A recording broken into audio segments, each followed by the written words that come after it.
Hello student, welcome back to my channel. तो student, आज के वीडियो लेक्चर में हम डिस्कस करने वाले हैं ग्रेड 9 की जो बुक है आपकी बी हाइव, उसकी जो पोएम है अ लेजेंड ऑफ नॉर्डलैंड, उसका हम full explanation, literary devices, summary, question answer सब कुछ इसमें डिस्कस करने वाले हैं। एंड ये पोएम काफ़ी ज़्यादा इंटरेस्टिंग होने वाली है। तो चलिए बिना टाइम बर्बाद करें सीधा इसके इंट्रोडक्शन पे चलते हैं। तो अगर बात करें इसके इंट्रो की स्टूडेंट, तो बेसिकली जो ये अ लेजेंड ऑफ नॉर्डलैंड है, ये एक तरीके से बैलेड है। अब बैलेड होता क्या है student? Ballad is like a poem narrating a story in short stanza. यानी कि बैलेड एक तरीके की पोएम होती है जिसमें जो स्टोरी को नरेट करा जाता है छोटे छोटे स्टेंजास में। स्टेंजास मतलब ग्रुप ऑफ लाइंस जिसे हम कहते हैं। Ballad is such kind of a poem that tells a story in short stanzas, and in this poem all the stanzas compromise 4 lines. तो बैलेड एक तरीके की पोएम होती है जो आपको स्टोरी बताती है छोटे छोटे स्टेंजास में, और इसमें आपके जो स्टेंजा है वो 4 लाइन्स के हैं। मीन्स टोटल आपके पास 16 स्टेंजाज हो गए। Ballad are a part of a folk culture और popular culture and are passed on orally from one generation to the next. यानी जो बैलेड होती है वो बेसिकली एक तरीके की फोक कल्चर होती है। फोक कल्चर क्या होता है? एक तरीके की कहीं किसी एरिया की स्टोरी होती है जिसे हम बैलेड बोलते हैं, और जो क्या ओरली मतलब जैसे मैं आपको बताऊंगी, आप किसी और को बताओगे, तो ओरली बताना यानी कि वो एक जनरेशन से दूसरी जनरेशन में शिफ्ट होती है। जनरेशन कैसे? जैसे पहले आपके ग्रैंड पेरेंट्स की जनरेशन हो गई, फिर आपके फादर की जनरेशन, फिर आप लोगों की generation. Folk culture compromise of traditional story which are pass from one generation to the next generation. यानी कि जो स्टोरीज होती हैं ट्रेडिशनल पुरानी वाली, ये क्या पास होती है एक जनरेशन से दूसरी जनरेशन के लिए। तो ये तो था बैलेड जो एक पोएम फॉर्म है। अब समझते हैं पोएम एक्सप्लेनेशन। तो पोएम एक्सप्लेनेशन देखिए स्टूडेंट, उससे पहले मैं आपको इसका इंट्रोडक्शन ओवरव्यू दे दूं कि जो बेसिकली ये स्टोरी है ये है नॉर्थलैंड एरिया की। The area which is near the North Pole. ऐसा एरिया जो कहाँ है? नॉर्थ पोल के पास है। The exact place is not specified. The Northland means the area is the northern most part of the earth. जो area है वो northern most part है, यानी नॉर्थ का पार्ट है। लेजेंड का मतलब क्या होता है वो समझिए। लेजेंड मतलब होता है एक हिस्टोरिक स्टोरी होती है, one which is very old and has been pass from generation to generation. यानी कि कोई पुरानी ऐतिहासिक कहानी जो एक जनरेशन से दूसरे जनरेशन में पास हो रही होती है। अब देखिए इसका फर्स्ट स्टेंजा क्या कहता है। Away away in Northland where the hours of the day are few and the night are so long in winter that they can not sleep them through. Away away from Northland, यानी हम बात कर रहे हैं Northland region की। And where the hours of the day are few, यानी कि दिन का समय, ड्यूरेशन ऑफ जो डे होता है वो बहुत कम होता है। And the nights are so long in winter, और जो नाइट्स होती हैं वो काफ़ी ज़्यादा लंबी होती हैं इन winter that they can not sleep दिन थ्रू। तो दे यहाँ पे उन लोगों की बात हुई है स्टूडेंट जो वहाँ उस रीजन में रहते हैं। सो बेसिकली स्टेंजा में हमें क्या बताया है? In the region around the North Pole, यानी कि नॉर्थलैंड की अगर हम बात करते हैं तो duration of the day is very less because its position is such that the sun rays reach for a very less time. उसकी जो पोजिशन होती है वो ऐसी है कि वहाँ पे जो सन रेज होती हैं वो बहुत कम समय के लिए पहुँचती हैं।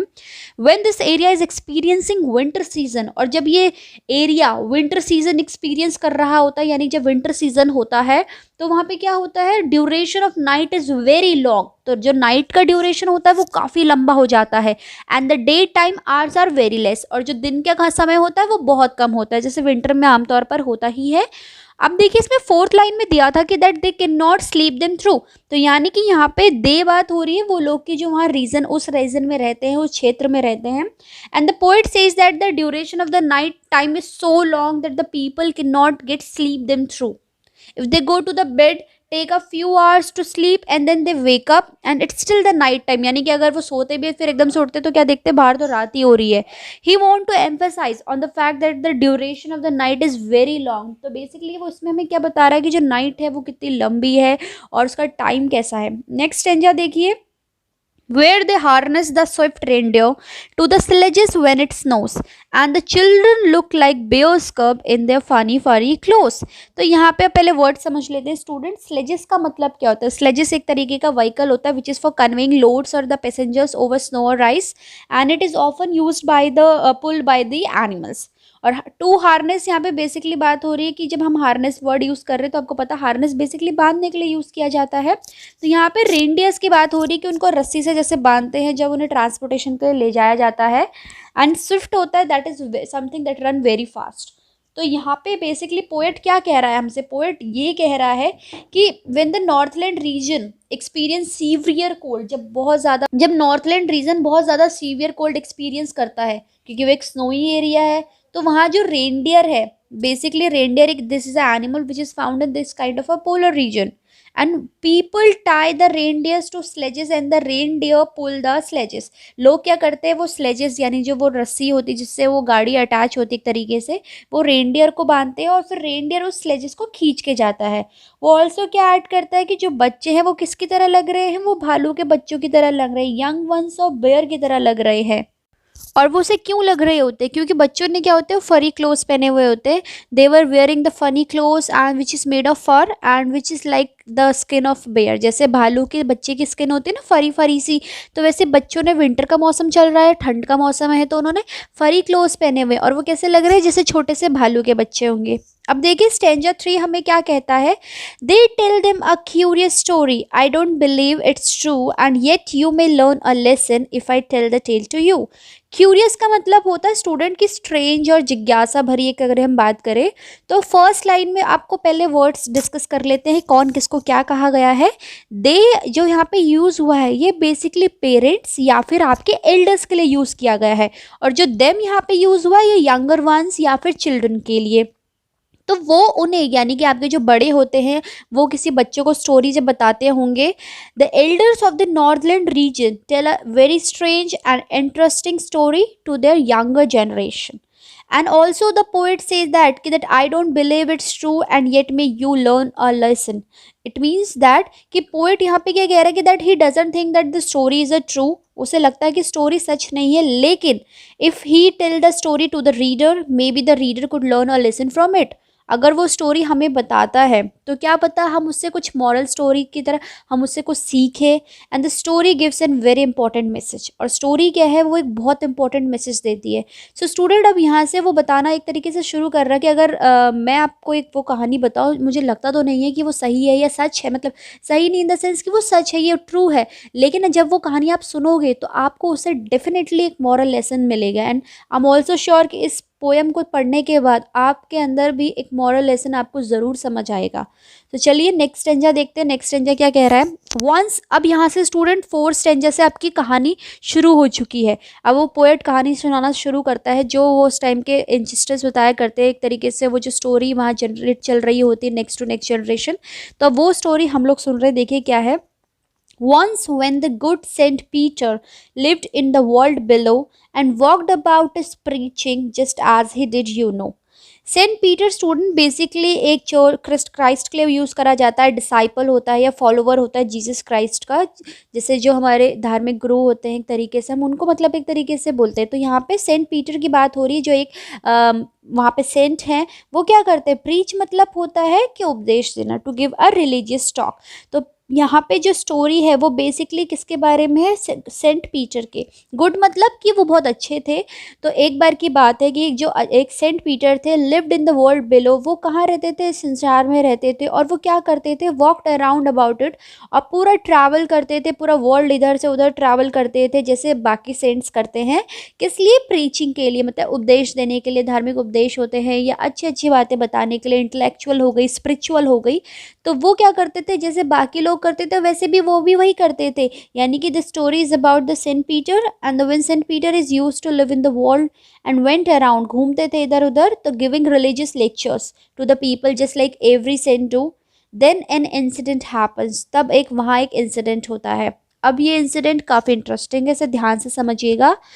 स्टेंजा 5 हमें कहता है, he came to the door of a cottage in traveling round the earth where a little woman was making cakes and baking them on the hearth। Hearth होता है स्टूडेंट एक तरीके की फायर प्लेस बोली जाती है जहाँ पे आप लोग कुकिंग करते हो। तो he came to the door of stage cottage, तो यहाँ पे जो ही है वो बेसिकली सेंट पीटर की बात की गई है कि जब सेंट पीटर पूरे दुनिया में उपदेश दे रहे थे, वो बातें बता रहे थे, तो वो क्या करते हैं, वो एक कॉटेज के सामने आते हैं। ट्रैवलिंग राउंड देयर मतलब घूमते हुए वो पहुँचते हैं कॉटेज के सामने जहाँ पे where a little women was making cakes, जहाँ पे एक जो वुमेन है उसकी में भी हाइट छोटी होगी, तो वो क्या कर रही होती है, वो केक्स बना रही होती है एंड बेकिंग, और उन्हें बेक कहाँ करती है, हर्थ के ऊपर, यानी कि एक ऐसी फायर प्लेस के ऊपर जो कुकिंग के लिए यूज होती है. So basically when the Saint Peter was moving around the world giving religious lectures to the people, he reached the door of a cottage where a small woman was making cakes. So she was baking the cakes in the fireplace. Next stanza देखिए student क्या कहता है, and being faint with fasting for the day was almost done, he ask her from her store of cakes to give him a single one. तो यहाँ पे हमें जो ही use हुआ है वो सेंट पीटर के लिए यूज़ हुआ है, और जो आपका हर वर्ड यूज़ हुआ है स्टूडेंट वो बेसिकली हुआ है उस लिटिल वुमेन के लिए. अब इसमें एक वर्ड आया था फेंट. फेंट मतलब होता है कि टू बी वीक और फैमिश, मतलब एक तरीके से बेहोश हो जाना. तो यहाँ पे सेंट पीटर मतलब जब वो दिन भर उनका फास्ट रहा होगा, मतलब एक तरीके से जब वो ट्रैवल कर रहे थे तो काफ़ी ज़्यादा थक गए थे जब पूरा दिन हो चुका था. उन्होंने उससे पूछा कि क्या वो अपने स्टोर से केक उन्हें दे सकती है, एक छोटा सा. So Saint Peter had not eaten anything the entire day. उन्होंने उस दिन कुछ नहीं खाया हुआ था and he was very hungry and was feeling very weak. So he went to that women and who was baking the cakes and he ask her to give a small cake which she has baked from that many cakes. तो यहाँ पे stanza में एक तरीके से बताया गया है कि वो जो सेंट पीटर थे वो काफ़ी ज़्यादा थके हुए थे, उन्हें बहुत ज़्यादा थकान लगी थी, उन्होंने कुछ नहीं खाया हुआ था, बहुत ज़्यादा भूखे थे और वीक फील कर रहे थे. तभी वो उस वुमेन के कॉटेज के पास जाते हैं, उससे रिक्वेस्ट करते हैं कि जो उसने केक बेक करे उसमें से एक छोटा सा पीस उन्हें वो भी दे दे. अब देखिए नेक्स्ट स्टेंजा क्या कहता है हमारा. So she made a very little cake, but as it baking lay, she looked at it and thought it seemed too large to give away.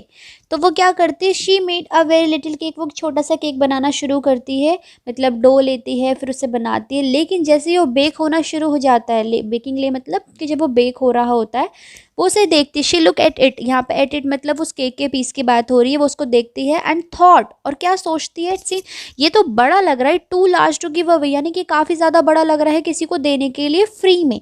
So women, यहाँ से हमें पता चल रहा है that she was very selfish, she is not kind hearted, she did not give any cake from her store. Instead what she do, she start making a very small cake for Saint Peter. वो अपने store से कुछ नहीं देती, in fact उसे लगता है कि सारे बड़े पीसेज हो जाएंगे फ्री फोकट में देने के, तो वो छोटा सा पीस मतलब एक डो से छोटा सा पीस प्रिपेयर करती है. But she did not want to share her things and when she put the cake for baking, she looked at it and thought that this cake was too big to be given to be someone. तो यहाँ से हमें पता चल चुका है कि भाई जो लेडी है वो बहुत ज़्यादा सेल्फिश है. नेक्स्ट स्टेंजा देखिए, therefore she needed another and still a smaller one, but it looked when she turned it over as large as the first had done. अब क्या करती है, जब वो पहले वाला बेक कर रही होती है उसे लगता है तो बड़ा हो गया भाई, ये तो नहीं देना, तो वो क्या करती है फिर से नीड करना शुरू करती है.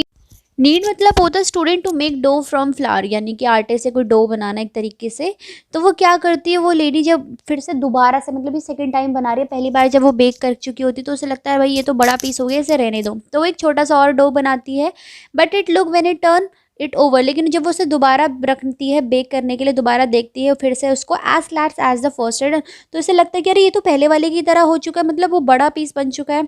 सो यहाँ पे जो लिटिल माइजर वुमेन है, that she thought that the cake was too big to be given away. So what she do, she started making another small cake, and when she looked at the cake she felt again that it was very much big as the previous one.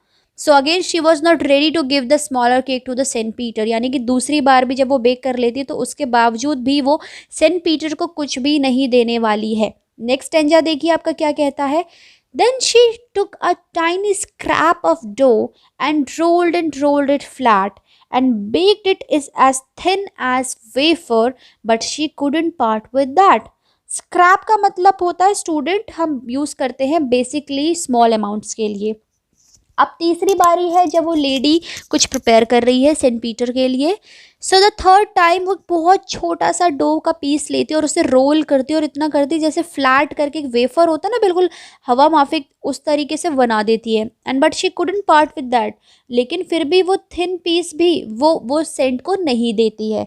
So the third time she took a very small amount of dough and rolled it, and the poet also says that she rolled and rolled to lay emphasise on the fact that she rolled the dough and made it very thin like a wafer and baked it। मतलब वो इतना पतला उसे करती है कि वो wafer की तरह हो जाता है। But she was so greedy, यहाँ से हमें पता चल रहा है कि वो ग्रीडी भी है, that she do not want to give the thin paste bread to the saint. यहाँ तक कि जब वो भी बेक हो जाता है तो वो उसको भी सेंट को देना पसंद नहीं करती है। तो यहाँ से हमें पता चल चुका है भाई जो लेडी है वो बहुत ही ज़्यादा ग्रीडी है, बहुत ही ज़्यादा मिजर है, कंजूस है। अब देखिए नेक्स्ट स्टेंजा हमारा क्या कहता है, for she said my cakes that seems too small when I eat of them myself and yet too large to give away, तो she put them on the shelf. यहाँ पे वो she यानी कि उस लेडी की बात हो रही है, वो क्या कहती है कि my cakes that seems too small, यानी कि वो रीज़न दे रही है कि भाई जब मैं खाती हूँ तो मेरे केक तो बहुत छोटे होते हैं, लेकिन जब मुझे किसी को वो देने होते तो बहुत बड़े हो जाते हैं और मुझे नहीं लगता कि इतने मैं किसी को ऐसे ही दे दूँ। सो वो क्या करती है, सारे के सारे जो उसने केक बेक करे होते हैं वापस के वापस वो अपने शेल्फ पे रख देती है। So the women reasoned that when she ate the cake, she felt that they are very small. But if she had to given them to someone, she feel that they are very too big to given away. So what she do? She put all the cakes on the shelf of her kitchen and she did not give any cake to the Saint Peter. अब देखिए next क्या होने वाला है। Then good Saint Peter grew angry, for he was angry and faint, and surely such a woman was enough to provoke a saint. Provoke होता है to cause get some angry, यानी किसी को हम जब उकसाते हैं, गुस्सा दिलाते हैं। तो जब वो सेंट पीटर थे यानी कि जो अच्छे इंसान वो सेंट पीटर थे, उनका क्या हुआ, उन्हें गुस्सा आ गया। भाई अगर हमें सुबह से भूख लग रही है और हमें सामने वाला हमारे पास 3 बार अगर खाना बना के लेके आ रहा है और फिर हमें नहीं दे रहा है तो हमें साफ सी बात है हमें बहुत ज़्यादा गुस्सा आ जाएगा, क्योंकि वो हंग्री तो थे ही सही, साथ में वो एक तरीके से बेहोश होने वाले थे। मतलब वो इतने थके हुए थे, इतने टायर्ड थे। सो ऊपर से वो लेडी इस तरीके की अगर हरकतें करेगी तो साफ सी बात है कि जो सेंट पीटर है उन्हें काफ़ी ज़्यादा गुस्सा आ जाएगा। So Saint Peter became very angry and he was very angry and he was feeling so very weak that the selfish woman was not ready to give him even a small cake. So the behavior of the greedy woman, greedy woman थी, उनका जो behavior था उस वजह से जो Saint थे वो angry हो गए। नेक्स्ट स्टेंजा देखिए स्टूडेंट, नेक्स्ट स्टेंजा हमारा क्या कहता है, and he said you are far too selfish to dwell in a human form to have both food and shelter तो and fire to keep you warm. Dwell मतलब होता है student to live यानी जिंदा रहने के लिए। तब यहाँ पे सेंट पीटर को गुस्सा आ चुका है, ही सेड, ही यहाँ पे सेंट पीटर के लिए यूज़ किया गया है। अब वो गुस्से में क्या कह रहे हैं कि you are far too selfish यानी कि तुम बहुत ज़्यादा सेल्फिश हो, टू ड्वेल यानी कि एक ह्यूमन फॉर्म में रहने के लिए, और जिसको सब कुछ खाना मिल रहा है, पीना मिल रहा है, बिल्कुल शेल्टर सब कुछ मिल रहा है, और एक फायर प्लेस मिल रही है इन द सेंस कि आपको एक तरीके से सारे रिसोर्सेस मिले पड़े हैं टू लिव वेरी प्रॉपरली। सो यहाँ पे सेंट पीटर एक तरीके से गुस्से में और उसे कर्स में कहते हैं कि तुम बहुत ज़्यादा सेल्फिश हो, you are very selfish and she did not deserve to live like a human being. He also added that कि जैसे God had given food, shelter, everything, all the resources, but she had become very selfish of all the resources and she did not want to share them with anybody। वो इतनी ज़्यादा selfish हो चुकी है कि वो किसी के साथ उन चीज़ों को शेयर करना बिल्कुल नहीं चाहती है। नेक्स्ट देखिए, now you shall build as the birds do. अब वो बिल्कुल कर्स देने वाले, कर्स मतलब श्राप देने वाले बिल्कुल अच्छे से उस लेडी को। And shall get your scanty food by boring and boring and boring all day in the hard dry wood. Scanty होता है स्टूडेंट की बहुत कम के लिए बोला जाता है कि वेरी लिटिल के लिए यूज़ किया जाता है, और बोरिंग मतलब होता है कि making a hole in something with a tool और बाय डिगिंग, यानी कि कहीं पे छेद करना, चाहे आप उसको टूल से करो, किसी टूल की मदद से, या फिर उसे खोदते हुए। तो अब वो क्या श्राप दे रहे हैं उसे, सेंट पीटर ने कर्स करते हैं उस वुमेन को that she would become a bird, कि उसे वो एक बर्ड बना देते हैं, बर्ड बनेगी वो, because she did not deserve the human form, क्योंकि वो ह्यूमन फॉर्म डिजर्व नहीं करती है, यानी कि वो जो इंसान है बनने के वो बिल्कुल लायक नहीं है। So she should become a bird and just like the bird build their house by boring in the wood, जैसे वो लकड़ी लेके बिल्कुल डिग करते हैं, अपने वो लकड़ियाँ छोटे छोटे टुकड़े लेके आते हैं, and collect very little food by working hard entire the day. So similarly she would also do the hard work in the dry wood, सूखे लकड़ियों में, जंगलों में, and all the day to get very little food and make a small place to herself live in, यानी कि छोटी सी जगह रहने में। जैसे अभी तो वो काफ़ी बड़ी सी जगह रह रही है, बिल्कुल उसके पास सब कुछ है, तो वो उसे कर्ज देते हैं कि तुम्हारे पास, तुम अब चिड़िया में बदल चुकी हो और तुम्हें ये होगा, जैसे वो लोग काम करते हैं तो तुम्हें भी अब वैसे ही काम करना पड़ेगा। यानी कि वो फुल्ली उन्हें श्राप दे चुके कि भाई जो उसने किया है उनको वो वैसा ही उनके साथ भी होगा।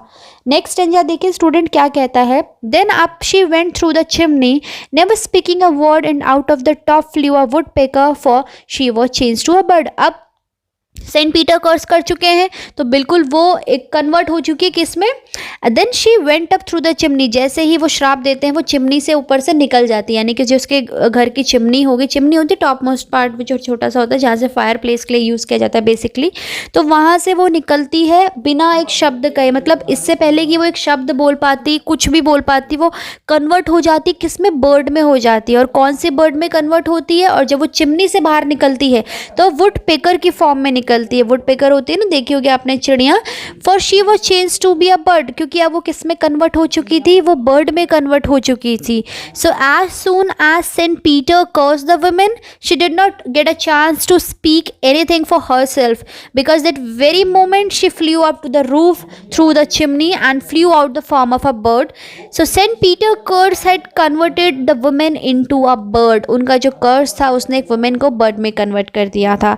नेक्स्ट स्टेंजा देखिए क्या कहता है। She had a scarlet cap on her head and that was left for same, but all the rest of her clothes were burned black as coal as in the flame। Scarlet होता है student basically red colour के लिए use किया जाता है, जो काफ़ी red होता है। आपने वुड पेकर देखी होगी तो देखना उसका हेड वाला पार्ट रेडिश होता है। सो यहाँ पे जैसे ही वो बताते हैं कि वो उसका, अब हमें वुड पेकर का एक तरीके से फीचर का पता चल रहा है कि वो कैसे दिखती है, क्या है। सो उसका जो हेड वाला पोर्शन है वो कैसा है, वो आपका रेडिश है। ऐसे लगता है that she was wearing a red colour cap on her head and the cap was on the bird head also, so but the woman remaining clothes, लेकिन जो उसके बाकी कपड़े थे, but all the clothes were burned, लेकिन जो सारे कपड़े थे वो कैसे जल चुके थे, वो ऐसे जल चुके थे जैसे कोयला जलता है। आपने देखा होगा ना मूवीज में, जैसे कोई किसी को कुछ कन्वर्ट करता तो उसके जो कपड़े होते हैं या तो वो वहीं पे गिर जाते हैं और वो एनिमल फॉर्म में निकल जाता है, या वो कपड़े पूरी तरीके से जल जाते हैं। सो यहाँ पे उसके कपड़े जो है वो बेसिकली ब्लैक कन्वर्ट क्यों हो चुके हैं, क्योंकि वो जल के, जैसे कोयला होता है ना आपका या एशेस में कन्वर्ट हो जाता है, तो उसके कपड़े भी बिल्कुल वैसे ही कन्वर्ट हो चुके हैं। नेक्स्ट स्टेंजा देखिए क्या कहता है। In every country school boy has seen her in the wood where she lived in the trees till very day, boring and boring for food। तो यहाँ पे कंट्री का मतलब है स्टूडेंट के belonging to the countryside, यानी कि उस एरिया की बात हो रही है जहाँ पे वो इंसिडेंट हुआ था या उसके आसपास का। तो जब भी कोई वहाँ से गुज़रता है, जो लोग वहाँ रहते हैं वो लोग रहते हैं, यहाँ तक कि छोटे बच्चे जब भी वो स्कूल जाते हैं तो उन्हें उस तरीके की बर्ड दिखती है वुड्स में। वुड्स यानी कि जंगल में, वुड्स में यूज़ करा जाता है, मतलब उसका हिंदी मतलब होता है जंगल। तो जहाँ वो रहती है और दिन भर वो क्या करती है, बोरिंग करती है अपने खाने के लिए, बोरिंग करती रहती है। बोरिंग मैंने आपको थोड़ी देर पहले बताया था कि to make a hole with the help of a tool और ईदर बाय डिगिंग इट। तो यहाँ पे अभी भी बच्चे उसको देखते हैं और उससे सीखते हैं कि भाई ये वही थी। तो people who live in the countryside, even the small children who go to the school, see this kind of a bird in the woods, and they see that she stay there all the day and keep on digging the wood with her beak। देखा ना, अपनी अपनी beak मतलब होता है चोंच, अपनी beak से वो बिल्कुल डिग करती होती है वुड को ताकि वो अपना फूड कलेक्ट कर सके। And whenever any child see this kind of a bird, then his elder tell him story. जब भी कोई बच्चा इस तरीके की चिड़िया देखता है तो उनके जो एल्डर होते हैं वो उन्हें कहानी सुनाते हैं। वो क्या बताते हैं कि जो चिड़िया थी वो एक समय पे एक औरत थी। She was very greedy and so she was cursed by the Saint Peter and turn into a bird. They get a teaching that they should not be greedy. तो ये हम सीखते हैं इस पोएम से, और ये था इसका एक्सप्लेनेशन कि हम बिल्कुल ग्रीडी नहीं होना चाहिए बिल्कुल भी किसी चीज़ में। अब हम राइमिंग स्कीम की बात करें तो स्टूडेंट ज़्यादातर इसमें जो स्टेंजा है उसमें ए बी और सी बी यूज़ हुआ है। A B C B in the sense कि जो फर्स्ट लाइन का लास्ट वर्ड है उसका और थर्ड लाइन का लास्ट वर्ड सिमिलर साउंड करता है।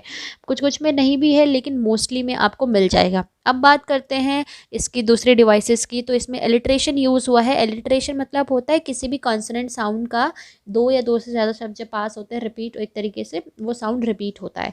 जैसे स्टेंजा 1 में आप देख सकते हैं आपको कौन सा साउंड रिपीट हो रहा है, दैट दे देम थ्रू, तो यहाँ पे TH का साउंड रिपीट हो रहा है।